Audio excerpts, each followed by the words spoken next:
성경에는 예수님을 핍박했던 많은 유대인들이 나옵니다. 그런데 이 유대인들은 사실 하나님에 대해서 열심을 가지고 있었던 사람들이었습니다.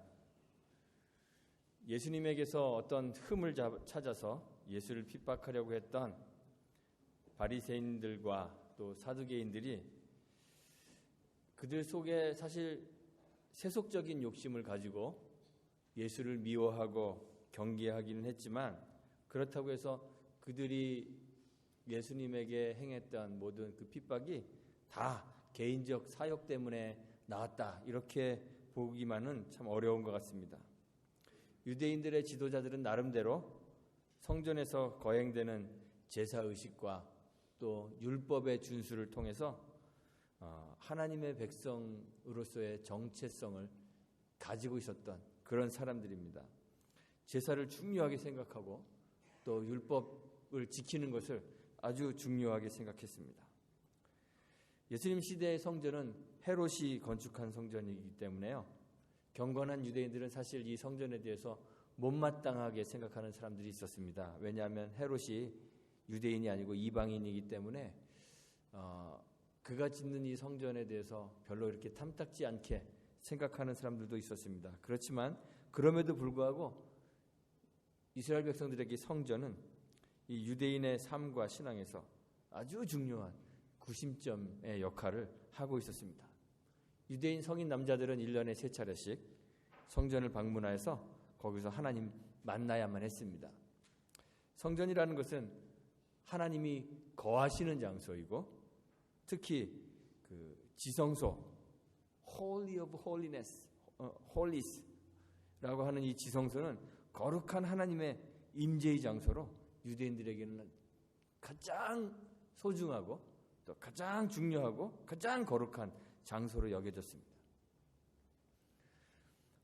율법도 그렇습니다. 유대인들에게 율법은 삶과 신앙에서 아주 중요한 그러한 문제였습니다. 경건한 유대인들은 하나님의 백성으로서의 자기의 정체성을 율법을 지키느냐 지키지 않느냐 하는 것에서 찾았습니다. 율법은 하나님의 언약 백성으로서의 중요한 징표로서 율법을 지킴으로 자기를 정결케 하고 또 하나님 나라에 합당한 자로 그렇게 자기를 유지한다고 그렇게 생각하고 있었습니다. 특히 다윗의 왕조가 끊어지고 또 성전은 헤롯이 짓고 있고, 그리고 성전에서 제사하는 제사장들도 사실 그들의 정통성을 확인할 수 없는 그러한 상황에서 이 경건한 유대인들은 불완전한 성전과 불완전한 제사장들이 드리는 그 제사로는 하나님 백성으로서의 거룩함을 유지하는데 어려움이 있다, 이렇게 생각했기 때문에 더욱더 이 율법에 매달리고 이 율법 준수에 목숨을 걸게 되었던 것입니다. 그런데 예수라는 한 사람이 나타나서 유대인들이 이렇게 중요하게 여기는 성전도 멸시하고 또 율법 어기는 것 대수롭지 않게 생각하는 것처럼 그렇게 보이게 되었습니다. 성전과 율법은 모두 모세를 통해서 주어진 거 여러분들 아시죠? 율법을 사람들은 모세의 율법이라고 그렇게 부릅니다. 모세가 여호와의 산에 올라가 하나님을 만나고 하나님으로부터 이 율법을 받았습니다.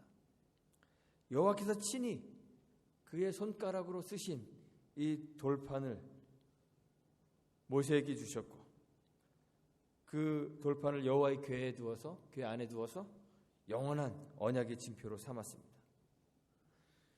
이스라엘 백성이 광야 생활의 마지막 거의 끝이 되었을 때 하나님께서 이스라엘 백성들을 그리심산과 에발산 앞에 세우시고 그들에게 축복과 저주의 말씀을 선포하시죠. 그때 하나님은 율법의 말씀을 순종하는 것으로 이스라엘 백성의 삶과 죽음을 결정하는 그 경계로 삼으셨어요. 그렇게 이 율법은 중요한 것입니다. 성전도 그렇습니다. 하나님께서 모세에게 성막을 지을 수 있는 그 양식을 주셨습니다. 하나님이 주신 그 양식대로 모세가 장막을 짓게 되었습니다. 하나님은 그 장막 안에 임재하셔서 거기서 자기 백성을 만나셨습니다. 거기서 하나님이 말씀하시고 자기 백성을 인도하십니다. 이스라엘 백성들이 광야를 이동하는 동안 진을 치게 되면 그 진 한가운데 그 성막이 자리하여서 모든 백성의 삶과 신앙의 중심이 되도록, 그 성막이 삶과 신앙의 중심이 되도록 그렇게 하셨습니다. 성전과 또 이 율법, 이 두 가지는 모세를 통해 주어진 유대인의 그 하나님 백성으로서의 정체를 나타내주는 아주 중요한 위치를 차지하고 있었습니다. 그래서 유대인들은 성전과 율법에 열심을 내었습니다. 성전을 자랑스럽게 생각했습니다. 예수님을 따르던 제자 중에 한 사람도 그랬잖아요. 성전을 보면서 그 웅장함과 그 아름다움에 매료되고 감탄했습니다. 그래서 마가복음 13장 1절에 보면 예수님께 이렇게 말합니다. 선생님이여 보시옵소서. 이 돌들이 어떠하며 이 건물들이 어떠합니까? 너무너무 웅장하고 아름답다는 거예요. 사람들은 성전세를 바치고 예루살렘 그 도시에 피냄새가 끊이지 않도록 그렇게 성전에서 매일 제사를 드렸습니다. 율법에도 아주 열심히였습니다. 계명을 철저하게 지키기 위해서 각각의 계명들을 지키기 위한 또 다른 계명들을 다 만들어냈어요. 그래서 세부적인 계명들을 많이 만들어내갖고 유대인들 가운데는 계명이 600 몇 개가 있다. 이렇게 얘기를 합니다. 그 계명 하나라도 어기지 않도록 애를 썼습니다. 모든 계명을 지키기 위해 노력했습니다. 예수님을 찾아왔던 한 유대인이 예수님에게 물어봤죠. 어떻게 해야 영생을 얻겠습니까? 예수님이 계명을 말씀하셨습니다. 살인하지 말라, 간음하지 말라, 도적질하지 말라, 거짓 증거하지 말라, 속여 취하지 말라, 내 부모를 공경하라. 이렇게 계명들에 대해서 예수님이 말씀하셨습니다. 그러자 그 유대인이 대답하죠. 마가복음 10장 20절에서 이것은 내가 어려서부터 다 지켰습니다. 율법을 다 지켜.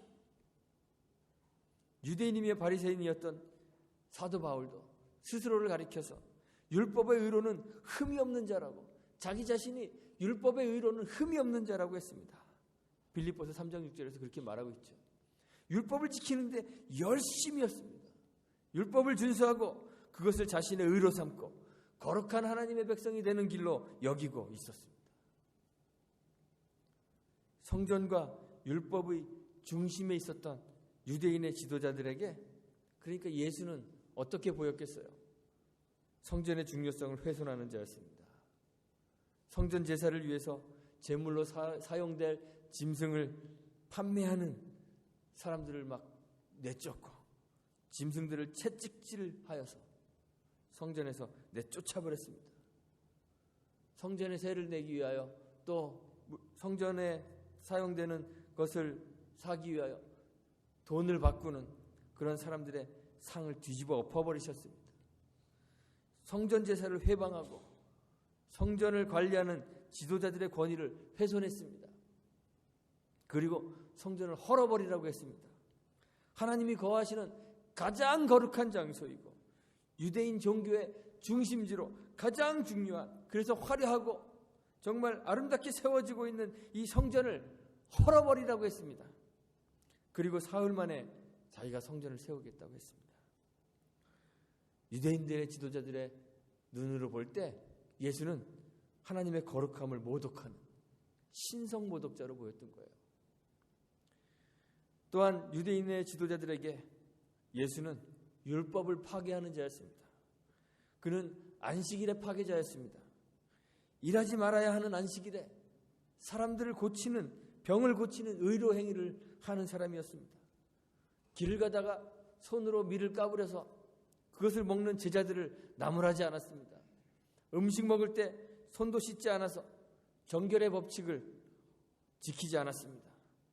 정기적으로 금식하며 기도하지도 않았습니다. 먹기를 탐하는 자였습니다. 부정한 죄인들과 어울리고 세리와 죄인의 친구라는 이름을 얻었습니다.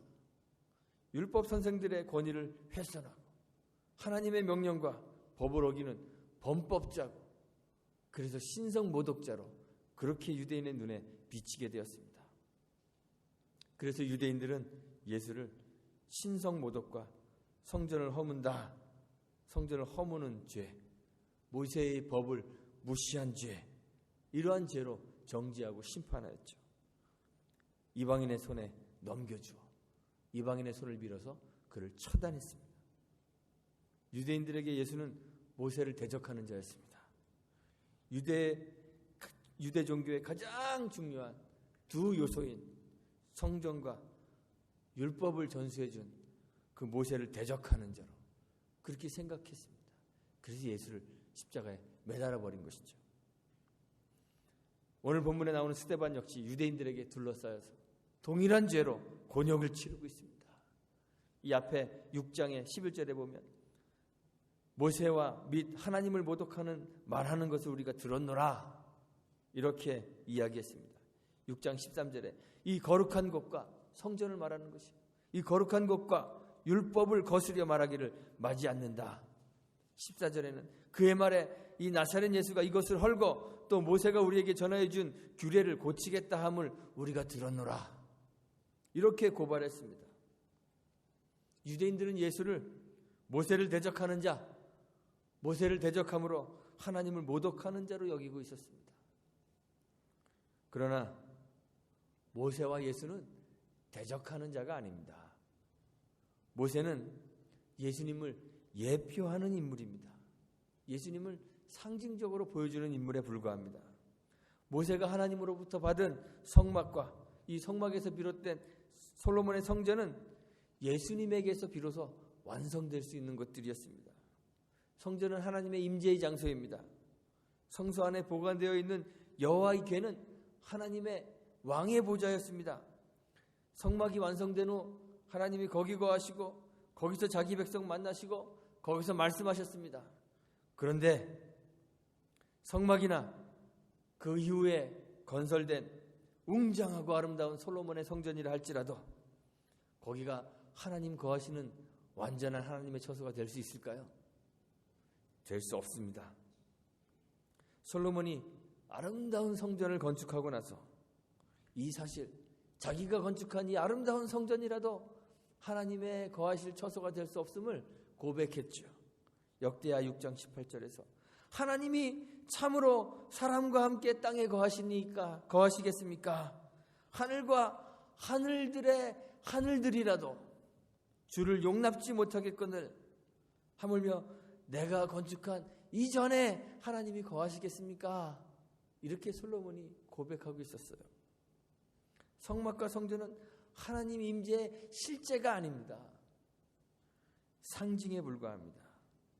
하나님이 우리 가운데 거하시는 것의 상징입니다. 회막을 처음 지을 때 하나님께서 말씀하셨죠. 출애굽기 29장 43절에 내가 거기서 이스라엘 자손을 만나겠다 했습니다. 출애굽기 29장 45절부터 46절에서는 내가 이스라엘 자손 중에 거하여 그들의 하나님이 되리니 그들은 내가 그들의 하나님 여호와로서 그들 중에 거하려고 그들을 애굽 땅에서 인도하여 낸 줄 알리라 그랬습니다. 하나님이 이스라엘 백성들을 인도하여 내신 이유가 뭘까요? 애굽에서 그들 가운데 거하시기 위해서요. 나는 그들의 하나님 여호와니라 하셨습니다. 그들 가운데 거하셔서 그들의 하나님이 되시기 위해서 구원하시는 거예요. 성막과 성전은 하나님이 그의 백성과 함께 거하시기 위해 필요한 것인데 하나님이 거기 거하실 수 없다는 거예요. 그럼 하나님 어디에 거하시나요? 예수님이 모세가 지은 이 성막의 실체가 되시는 거예요. 예수의 이름을 임마누엘이라 하리라 그렇게 선지자를 통해서 말씀하셨습니다. 하나님이 우리와 함께 계신다는 거예요. 함께 하시는 하나님이 바로 이 예수님이십니다. 성막과 성전에 지시하고 있었던 그 실체가 바로 이 예수님이라는 거예요. 솔로몬이 성전에 대해서 기도했죠. 역대하 6장 20절부터 기도가 나오는데요. 좀 긴데 제가 다 한번 읽어보겠습니다. 주께서 전에 말씀하시기를 내 이름을 거기 두리라 하신 곳 이 전을 향하여 주의 눈이 주야로 보시옵소서. 종이 이곳을 향하여 비는 기도를 들으시옵소서.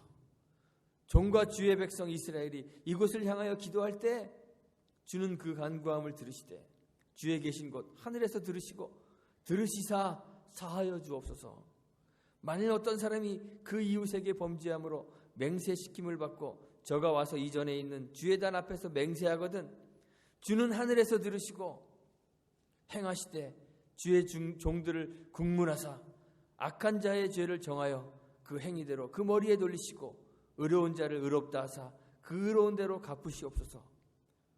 만일 주의 백성 이스라엘이 주께 범죄하여 적국 앞에 패하게 되므로 주께로 돌아와서 주의 이름을 인정하고 이 전에서 주께 빌며 간구하거든 주는 하늘에서 들으시고 주의 백성 이스라엘의 죄를 사하시고 그와 그 열조에게 주신 땅으로 돌아오게 하옵소서. 만일 저희가 주께 범죄함을 인하여 하늘이 닫히고 비가 없어서 주의 벌을 받을 때 이곳을 향하여 빌며 주의 이름을 인정하고 그 죄에서 떠나거든 주는 하늘에서 들으사 주의 종들과 주의 백성 이스라엘의 죄를 사하시고 그 마땅히 행할 선한 길을 가르쳐 주옵시며 주의 백성에게 기업으로 주신 주의 땅에 비를 내리시옵소서. 만일 이 땅에 기근이나 온역이 있거나 곡식이 시들거나 깐부기가 나거나 메뚜기나 황충이 나거나 적국이 와서 성읍을 에워싸거나 무슨 재앙이나 무슨 질병이 있든지 물어나고 한 사람이나 혹 주의 온 백성 이스라엘이 다 각각 자기의 마음에 재앙과 고통을 깨닫고 이 전을 향하여 손을 펴고 무슨 기도나 무슨 간구를 하거든 주는 계신 곳 하늘에서 들으시며 사유하시되 각 사람의 마음을 아시오니 그 모든 행위대로 갚으시옵소서. 주만 홀로 인생의 마음을 아심이니이다. 성전을 향하여 기도하면 하나님이 거기 계십니다. 하나님이 기도하는 자기 백성의 구원자가 되어 주시옵소서라는 기도예요. 그런데 하나님이 예수가 참 성전의 실체이기 때문에 우리는 이제 성전을 향하여서가 아니라 우리와 함께 하시는 하나님이신 예수를 향하여 기도해야 된다. 예수가 우리의 구원이시라는 말입니다. 율법도 그렇습니다. 예수는 율법을 파괴하는 율법의 파괴자가 아닙니다. 모세에게 주신 하나님의 말씀인 율법은 예수에게서 완성될 수 있는 거예요. 바울이 로마서 10장 4절에서 말하죠. 그리스도는 모든 믿는 자에게 의를 이루기 위하여 율법의 마침이 되신다고 했습니다. 예수가 율법의 마침이십니다. 예수에 대해서 요한이 말하기를 요한복음 5장 39절에서 너희가 예수님이 말씀하시기를 너희가 성경에서 영생을 얻는 줄 생각하고 성경을 상고하거니와 이 성경이 곧 내게 대하여 증거하는 것이다 했습니다. 그래서 요한은 예수님을 가리켜서 말씀이라고 불렀죠. 예수님이 말씀이십니다. 한 율법사가 예수님께 나와서 가장 큰 계명이 뭐냐 물은 적이 있습니다. 예수님이 마태복음 22장 37절부터 40절에 보면 내 마음을 다하고 목숨을 다하고 뜻을 다하여 주 너희 하나님 사랑하라 하셨으니 이것이 크고 첫째 되는 계명이요 둘째는 그와 같으니 내 이웃을 내 몸과 같이 사랑하라 하셨으니 이 두 계명이 온 율법과 선지자의 강령이니라 말씀하셨습니다. 그런데 율법과 선지자의 강령인 이 사랑의 계명이 예수에게서 온전히 이루어지는 거예요. 바울이 로마서 5장 8절에서 말하죠. 우리가 아직 죄인 되었을 때 그리스도께서 우리를 위하여 죽으심으로 하나님께서 우리에게 대한 자기의 사랑을 확증하셨느니라 했습니다. 온 율법이 십자가에서 죽으신 그리스도에게서 완성되었다는 말입니다. 율법 준수를 통해 거룩함을 획득하는 것이 아니라 십자가에서 죽으신 그리스도를 통해 의와 거룩에 이르게 된다고 성경이 이야기하고 있는 것입니다. 예수가 바로 우리의 구원이 되십니다. 그런데 유대인은 율법과 성전의 실체이신 우리의 구원자이신 예수를 알지 못하고 율법과 성전과 모세를 지키기 위해서 예수와 그의 백성인 스데반을 핍박하고 있는 것이에요. 그래서 스데반이 자기를 둘러싼 유대인들에게 그림자에 불과한 모세가 지시하고 있는 분, 모세가 가리키고 있는 분, 하나님께서 세우시겠다고 약속하신 모세와 같은 선지자, 이 예수, 모세의 성막과 솔로몬의 성전이 지시하고 있는 참 하나님 임재의 장소이신, 자기 백성 가운데 거하시는 하나님이신 예수님을 소개하고 있는 것이에요. 우리는 그림자가 아닌 실체를 붙잡아야 합니다. 교회와 신앙의 중심에는 다른 어떠한 것이 있는 것이 아니라 예수가 있습니다. 예수가 우리의 구원이십니다. 모든 종교적 행위와 열심들 속에서 우리의 구원자이신 예수를 잃어버리면 우리는 아무것도 아닙니다.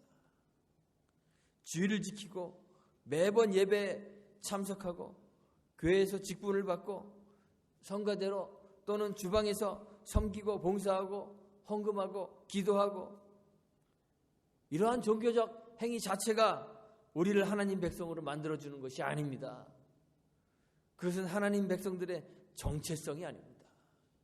모든 의식과 행위들 속에서 그것들이 지시하고 있는, 그것이 가리키고 있는 궁극의 목적인 예수를 소유하지 않으면 우리는 하나님을 대적하는 자가 되고 만다는 것이에요. 유일한 길이고 진리이고 생명이신 예수를 소유하여서 예수를 통하여 예수께로 나아가고 예수를 인하여 살아야만 우리가 하나님 백성 되는 것입니다. 또한 종교적 삶을 통해서 얻어지는 여러 이익들도 그것 자체로는 구원이 아닙니다. 유대 지도자들처럼 종교적 행위들을 통해서 부도 획득하고 사회적 지위도 획득하고 명성도 얻는 것, 그것은 구원이 아닙니다. 신앙의 목적도 아닙니다. 이러한 세속적인 것들에 대해서 우리는 그것이 우리의 참 구원이 아님을 깨달아야 합니다. 우리가 삶의 어려움 때문에 하나님께 나와 기도할 수 있습니다. 하나님, 내 삶의 이 문제들 해결해 주옵소서. 내 경제적 어려움을 극복하게 해 주옵소서. 하나님, 나의 이 육체의 고통을 해결해 주옵소서. 기도할 수 있습니다. 그러나 하나님께서 그것들 해결해 주신다고 해서 그것이 구원이 아님을 깨달아야 합니다. 예수가 구원이시기 때문에 예수를 소유하기 위해 세속의 모든 것들을 뒤로 하는 신앙의 길에 들어서야만 한다고 성경이 우리에게 얘기하고 있는 것입니다. 종교의 허상에 빠져서 종교가 지시하고 있는 참된 본질 하나님 자신과 예수 그리스도를 소유하지 못하면 우리는 종교인은 될 수 있지만 참된 신앙인 하나님 백성은 되지 못한다는 사실을 스데반이 이야기하고 있습니다. 오히려 하나님 대적하는 자가 될 뿐이라고 성경이 이야기하고 있음을 기억할 수 있으면 좋겠습니다. 바리새인과 사두개인들, 성전과 종교를 이용해 자기의 배만 채우던 제사장 무리들과 같이 하나님 섬기는 것을 핑계로 자기의 이익만 채우게 될 뿐, 영생도 하나님 나라도 다 놓치게 되는 것이죠. 예수님만이 우리의 구원이시므로 우리 안에 단순한 종교적 제의, 종교적 열심이 아닌 예수님을 소유하고 예수님과의 만남과 참된 교제가 우리 안에 있게 되기를 간절히 소망합니다. 그리하여서 우리 모두가 영생을 누리고 하나님 나라를 소유하는 저와 여러분들이 되시기를 주의 이름으로 축원합니다. 함께 기도하겠습니다. 하나님, 감사합니다. 우리를 사랑하시기 때문에 우리에게 대한 하나님의 사랑을 확증하시기 위하여 아들 예수 그리스도를 이 땅에 보내주시고 그를 십자가의 대속물로 희생하게 하신 하나님의 사랑을 저희들이 기억하게 하옵소서. 종교의 허상에 빠져 그저 종교적 열심을 내는 것으로 우리가 하나님의 백성이 되었고 구원받은 줄 착각하며 살아가는 저희들 되지 않도록 도와주시기를 원합니다. 예수님을 소유하게 하옵소서. 주를 우리의 마음속에 영접하게 하옵소서. 영접하는 자,